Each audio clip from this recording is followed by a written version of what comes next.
Hello students, welcome to the session, welcome to আড্ডা 24/7 official Bengali channel.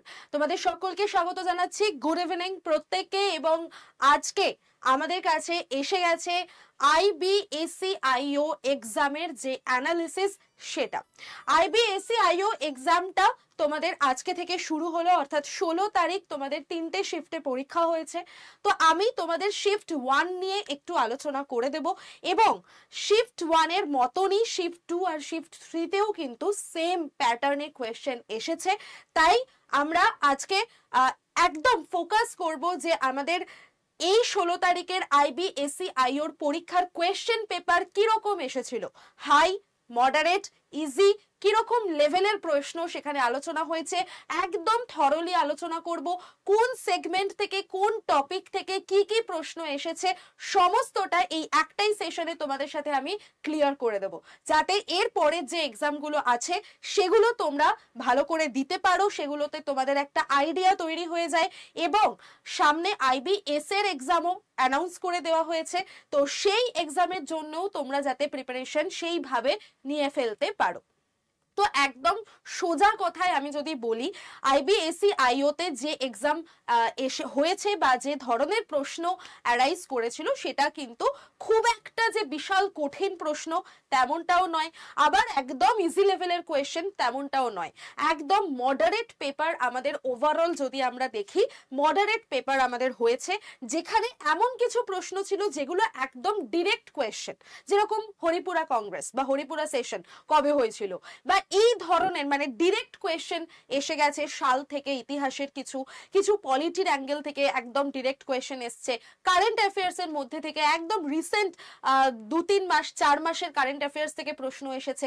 তো কোথা থেকে কিভাবে কি কি টপিক থেকে কোয়েশ্চেন এসছে সমস্তটা এই সেশনের মধ্যে আলোচনা করে দেব। তাই প্রত্যেকে পুরো সেশনটা, যারা যারা সামনে ইন্টেলিজেন্স ব্যুরোর এক্সাম দেবে, SCIO এবং এসএ আপকামিং 29 এবং 38 এস এর এক্সাম হবে, এইগুলোকে যারা ফোকাস করছো প্রত্যেকে সেশনটাকে পুরোটা দেখে নাও। খুব বড় হবে না, 10 মিনিটের একটা ছোট্ট সেশন, কিন্তু এখানে তোমাদের টপিকগুলো কমপ্লিটলি আইডিয়া হয়ে যাবে এক্সাম ওরিয়েন্টেড ভাবে। তো চলো ফার্স্টে আমরা দেখে নিই 16 সেপ্টেম্বরের আমাদের যে এক্সাম অ্যানালিসিস কেমন ছিল আজকের প্রশ্নপত্র। ঠিক আছে, তো আমরা মোটামুটি বললামই শিফট 1 নিয়ে আলোচনা করব, কিন্তু শিফট 2 আর শিফট 3 তেও সেম প্যাটার্নেই কোয়েশ্চেন এসেছে। তাই আমরা পুরোটাই ওভারঅল বুঝতে পারবো যে কিভাবে প্রশ্ন আমাদের মানে এখানে এসেছিল ওভারঅল, এবং সেকশন ওয়াইজ ডিফিকাল্টি লেভেল তার কিরকম ছিল, কি টাইপের প্রশ্ন এখানে আমাদের ফিউচার প্রিপারেশনের জন্য আমরা অ্যাটেন্ড করব বা টপিকগুলোকে ধরে যাব। তো ফার্স্টেই বলে দিই, তোমাদের current affairs, general study, reasoning, English এবং ম্যাথস, এই 5টা যে আমাদের মেন পিলার সাবজেক্ট রয়েছে, এই পিলার সাবজেক্টগুলো থেকেই আমাদের মোটামুটি ওভারঅল একটা মডারেট এবং easy to moderate question arise করেছে। তো ফার্স্টেই আমরা দেখে নিই যে আমাদের ওভারঅল ডিফিকাল্টি লেভেল কিরকম ছিল। তো overall difficulty level moderate. Current affairs থেকে আমাদের একদম মডারেট কোয়েশ্চেন এসেছে, যেখানে আমি বললামই 3-4 মাসের কারেন্ট অ্যাফেয়ার্স বা ম্যাক্সিমাম 8 থেকে 9 মাসের কারেন্ট অ্যাফেয়ার্স এর উপর এরা বেশি ফোকাস করেছে। জেনারেল স্টাডির মধ্যেও আমরা দেখব একদম মডারেট কোয়েশ্চেন এসেছে, যেটা আমি বারবার তোমাদেরকে এই কারণে বলেছিলাম যে এই পরীক্ষাগুলোকে অ্যাটেন্ড করবে, এরা খুব সিনসিয়ারলি পরীক্ষা নেয়, এবং এখানে একটা হিউজ ভ্যাকেন্সি অনেক দিন পর বেরিয়েছে, এবং এখানে কিন্তু নিয়োগ খুব স্বচ্ছ হয়। তাই বারবার তোমাদেরকে আমি এই পরীক্ষাগুলোর জন্য অ্যাপিয়ার হতে বলেছিলাম। এখন হাত কামড়ালে হবে না, যারা যারা ফর্ম ফিল আপ করেছিলে, পরীক্ষা দিচ্ছ, পরীক্ষা অবশ্যই দিতে যাবে। পরীক্ষা স্কিপ করব, কঠিন কোয়েশ্চেন আসবে, এই চিন্তা ভাবনা মাথা থেকে একদম বের করে দাও। আমি তোমাদের টপিকও বলে দেবো যে কোথা থেকে প্রশ্ন এসেছে।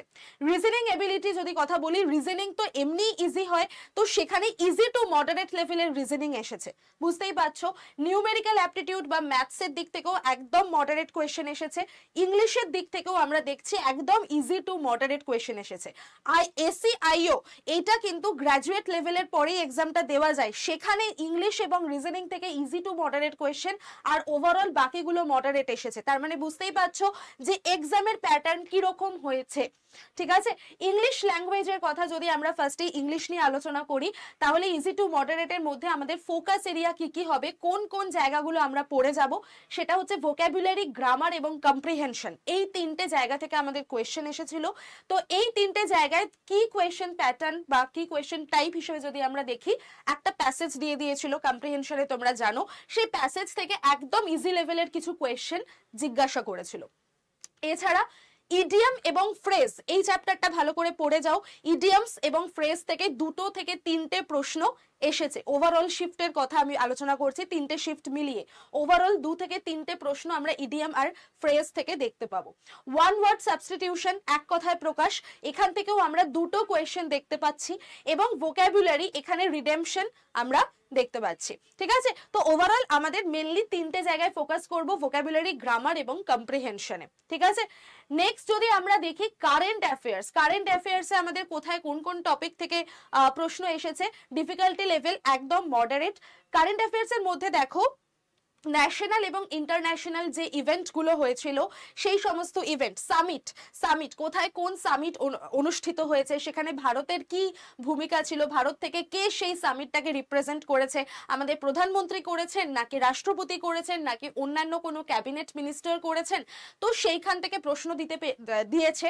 অ্যাওয়ার্ড দিয়েছে, গভর্নমেন্ট স্কিম থেকে প্রশ্ন দিয়েছে, নতুন নতুন যে গভর্নমেন্ট স্কিমগুলো আনা হয়েছে সেখান থেকে আমাদের কোয়েশ্চেন দিয়েছে।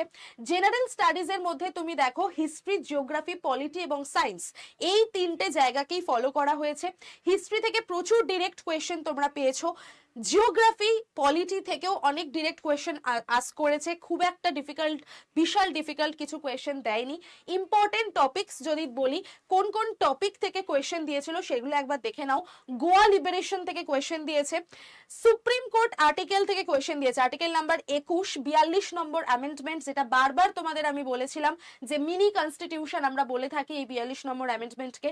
এবং এখানে এই 42 নম্বর যে অ্যামেন্ডমেন্ট 1976 এ হয়েছিল, এটাকে আমরা একমাত্র প্রিয়াম্বেলকে অ্যামেন্ডমেন্ট, প্রিয়াম্বেলের একবার মাত্র অ্যামেন্ডমেন্ট হয়েছিল, সেটা আমরা দেখতে পেয়েছি। মিজোরামের ডান্স থেকে এসেছে কোয়েশ্চেন, ফেমা, পাল ডাইনাস্টি থেকে প্রশ্ন এসেছে, ডিপ ওশান মিশন, কোন সমুদ্রের উপরে যে ডিপ ওশান মিশনের উপর থেকে প্রশ্ন এসেছে, ওয়ার্ল্ড ব্যাংক থেকে এসেছে। মিলিটারি এক্সারসাইজ গুলো ভালো করে পড়বে, যে মহড়াগুলো একদম রিসেন্ট হয়েছে সেই সমস্ত মহড়া থেকে প্রশ্ন দিয়েছে। টাইগার ট্রিয়াম্প 2024, এখান থেকে প্রশ্ন দিয়েছে। জিডিপি, ইকোনমিক, বাজেট, তাহলে ইকোনমির, জিডিপি, বাজেট, এই দুটো চ্যাপ্টার থেকে ভালো করে দেখবে প্রশ্ন এসছে। এবং ফিল্ম অ্যাওয়ার্ড, 70তম যে ন্যাশনাল ফিল্ম অ্যাওয়ার্ড অনুষ্ঠিত হয়েছে, কারেন্ট অ্যাফেয়ার্স এর অ্যাঙ্গেল থেকে এই জায়গাগুলো থেকে কোয়েশ্চেন দিয়েছে। এছাড়া রিজনিং এর যদি চ্যাপ্টার বলো, তাহলে রিজনিং এর মধ্যেও আমরা দেখতে পাবো একদম স্কোরিং, ভীষণই একটা স্কোরিং জায়গা এটা। এবং এখানে ইজি টু মডারেট কোয়েশ্চেন আমাদের দিয়েছিল, যেখানে পাজেল, সিটিং অ্যারেঞ্জমেন্ট এবং ব্লাড রিলেশন, মেনলি এই 3টে চ্যাপ্টারে ফোকাস করা হয়েছে। খুবই ইজি চ্যাপ্টার যে 3টে, পাজেল, সিটিং অ্যারেঞ্জমেন্ট এবং ব্লাড রিলেশন। একটু প্র্যাকটিস থাকলেই তোমরা কিন্তু এগুলোর উত্তর অবভিয়াসলি করে দিয়ে আসতে পারবে। এবং এখানে দেখো পাজেল থেকে 2টো প্রশ্ন এসেছে, সিটিং অ্যারেঞ্জমেন্ট থেকে 3টে, ব্লাড রিলেশন থেকে 3টে প্রশ্ন, ইনইকুয়ালিটি থেকে একটা, সিলোজিজম থেকে একটা, ডিরেকশন থেকে একটা, ওয়ার্ড বেসড থেকে 2টো কোয়েশ্চেন, কোডিং ডিকোডিং থেকে 2টো কোয়েশ্চেন, নাম্বার বেস থেকে 3টে, স্টেটমেন্ট কনক্লুশন থেকে 2টো, এবং টোটাল আমরা দেখছি 20টা প্রশ্ন এখান থেকে অ্যারাইজ করেছে। তাহলে আমরা মোটমাট যে 3টে চ্যাপ্টার পেয়ে গেছি সেগুলো একটু ভালো করে প্র্যাকটিস করে যাবে রিজনিং এর ক্ষেত্রে। নিউমেরিক্যাল অ্যাপটিটিউড বা ম্যাথস এর ক্ষেত্রে যদি আমরা দেখি, তাহলেও আমাদের মডারেট লেভেল, এবং এখানে পার্সেন্টেজ, জিওমেট্রি এবং মেনসুরেশন, এই 3টে জায়গা একদম মেন অথেন্টিক জায়গা, ভালো করে দেখবে। রেশিও থেকে 2টো প্রশ্ন, এজ থেকে একটা প্রশ্ন, পার্সেন্টেজ থেকে প্রায় 5-6টা প্রশ্ন এসছে। তাহলে পার্সেন্টেজ চ্যাপ্টারটা ভেরি মাচ ইম্পর্টেন্ট, এইটা খুব ভালো করে প্র্যাকটিস করবে। পার্সেন্টেজ, জিওমেট্রি থেকেও 5-6টা প্রশ্ন দিয়েছে। প্রফিট লস থেকে 2টো প্রশ্ন, সিম্পল অ্যান্ড কম্পাউন্ড ইন্টারেস্ট, এখান থেকেও আমাদের মোটমাট 2টো প্রশ্ন এসেছে। তাহলে ইন্টারেস্টের চ্যাপ্টার, জিওমেট্রির চ্যাপ্টার, পার্সেন্টেজের চ্যাপ্টার খুবই ইম্পর্টেন্ট, দেখে যাবে। টাইম ওয়ার্ক ডিস্টেন্স থেকে 2টো প্রশ্ন, অ্যাভারেজ থেকে একটা, টোটাল 20টা প্রশ্ন এইভাবে এসেছে। নেক্সট যদি আমরা দেখি তাহলে আমরা কি বলতে পারি যে আমাদের ইংলিশ বলো, রিজনিং, যেটা আমাদের প্রচন্ড স্কোরিং, যেখান থেকে আমরা ফুল মার্কস পেতে পারি, এই নাম্বারটা ছাড়াই যাবে না। ইংলিশ থেকে আমরা যদিও বা একটা দুটো যদি নাও জেনে থাকি বা ভুল হয়ে যাওয়ার চান্স থাকে, কিন্তু রিজনিং থেকে আমাদের ফুল মার্কস আসবেই আসবে। নেক্সট, কারেন্ট অ্যাফেয়ার্স এবং জেনারেল স্টাডি থেকেও মডারেট প্রশ্ন এসেছে এবং mix of static and current event মিলিয়ে। এই যে কারেন্ট অ্যাফেয়ার্স এর মধ্যে যে কারেন্ট ইভেন্টের টপিকগুলো আমি তোমাদের দেখালাম, ওখান থেকেই হয়তো একটা দুটো প্রশ্ন তোমাদের স্ট্যাটিক জিকের স্ট্যাটিক পোর্শন থেকেও এসেছে, ঠিক আছে? তো সেটাও একটু ভালো করে দেখে যাবে।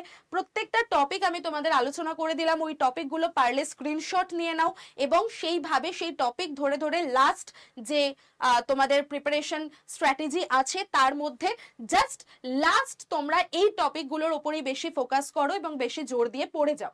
আর নিউমেরিক্যাল অ্যাপটিটিউডে আমি তোমাদের বললাম পার্সেন্টেজ, জিওমেট্রি, মেনসুরেশন, এগুলো মেন ফোকাস তোমাদের থাকবে, ঠিক আছে? আর তোমরা তোমাদের যে যা কিছু মক টেস্ট যদি তোমরা পেতে চাও, ভিডিও কোর্স যদি পেতে চাও, ইবুকস পেতে চাও, তাহলে অবভিয়াসলি আমাদের আড্ডা 24/7 অ্যাপটা রয়েছে। অ্যাপটা তোমাদের ফোনে সবার প্রথমে ডাউনলোড করে নিতে হবে, লগ ইন করে নিতে হবে। এবং কেন করবে সেটা আমি তোমাদের বলে দিচ্ছি। তার কারণ হলো এই যে সাইটটা তোমরা দেখতে পাচ্ছ, এটা তোমাদের আড্ডা 24/7 এই অ্যাপটা, এই অ্যাপের মধ্যে ইন্টেলিজেন্স ব্যুরো বলে একটা সেগমেন্ট আছে। ওখান থেকে তোমরা কিন্তু IBACIO বলো বা IBSA সবকিছুর জন্য ফ্রি মক টেস্ট দিতে পারবে। তাদের যে প্রিভিয়াস ইয়ার পেপারগুলো আছে, সেই প্রিভিয়াস ইয়ার পেপারগুলো কমপ্লিটলি ফ্রি বা 0 রুপিজে পাওয়া যাচ্ছে। তো সেই 0 রুপিজে তোমরা এই পেপারগুলোকে প্র্যাকটিস করে যাও তোমাদের লাস্ট টাইম প্রিপারেশনের জন্য, ঠিক আছে? এবং যদি কেউ চাইছো, IBS এর পরীক্ষা তো আর কিছুদিন পরে আছে, ACIO এর জন্য আর টাইম নেই, কিন্তু এস এর পরীক্ষা আর কিছুদিন পর আছে, তো তাদের আমি প্রত্যেককে বলবো টেস্ট প্রাইমটা নিয়ে নাও। টেস্ট প্রাইম এখন আমাদের অফারেও যাচ্ছে, তো জাস্ট টেস্ট প্রাইমটা ক্লিক করবে, ক্লিক করলেই তোমাদের কাছে এরকম ইন্টারফেস খুলবে। 12 মাসের জন্য যে টেস্ট প্রাইমটা রয়েছে সেটা তোমরা মাত্র, যদি তুমি মোর অফারে গিয়ে Y1012 এই কোডটা অ্যাপ্লাই করো, তাহলে দেখবে তোমাদের দামটা 279 দেখাচ্ছে, বাট এটা অ্যাপ থেকে যদি তুমি খোলো তাহলে 269 দেখাবে। মাত্র 269 টাকায় তুমি টেস্ট প্রাইম পেয়ে যাবে। এবং কেন নেবে সেটাও আমি তোমাদের বলে দিই। এই টেস্ট প্রাইমের মধ্যে তোমরা দেখতে পাচ্ছ ব্যাংকিং, SSC, রেলওয়ে, টিচিং সমস্ত কিছু পরপর পরপর এক্সামগুলোকে দেওয়া আছে। এই পরপর পরপর এক্সামের মধ্যে তোমরা ইন্টেলিজেন্স ব্যুরোও পাবে এবং সেই ইন্টেলিজেন্স ব্যুরোর যে মক টেস্টের পেপারগুলো আছে ধরে ধরে প্র্যাকটিস করে যাও, পরীক্ষায় হুবহু কমন পাবে, একটা দুর্দান্ত রেজাল্ট হবে এবং পরীক্ষায় পাশ করে চান্সটা তুমি পেয়ে যাবে। আর ইন্টেলিজেন্স ব্যুরোর মতো জায়গায় চান্স পাওয়া, তাও আবার ACIO এবং এরকম কোয়েশ্চেনের লেভেল যেখানে খুব একটা কঠিন প্রশ্ন নেই, তোমরা প্রত্যেকেই এই প্রশ্নপত্রে ভালো স্কোর করার যোগ্য, এটা নিজের মাথার মধ্যে বসিয়ে নাও এবং তোমরা প্রত্যেকেই পারবে, সেটাও নিজের মধ্যে কনফিডেন্ট বিল্ড করো। আর আমি তোমাদেরকে আমার নাম্বারটা শেয়ার করে দিচ্ছি, অবশ্যই এই নাম্বারে যে হোয়াটসঅ্যাপ গ্রুপ আছে সেখানে জয়েন করে যাও। আমি সেখানে তোমাদের টেস্ট প্রাইমের লিংক শেয়ার করে দেব। আর তার সাথে সাথে যেগুলো তোমাদের ফ্রি টেস্ট রয়েছে, যে ফ্রি মক টেস্টের লিংক দেখালাম, সেগুলো আমি তোমাদেরকে শেয়ার করে দেব।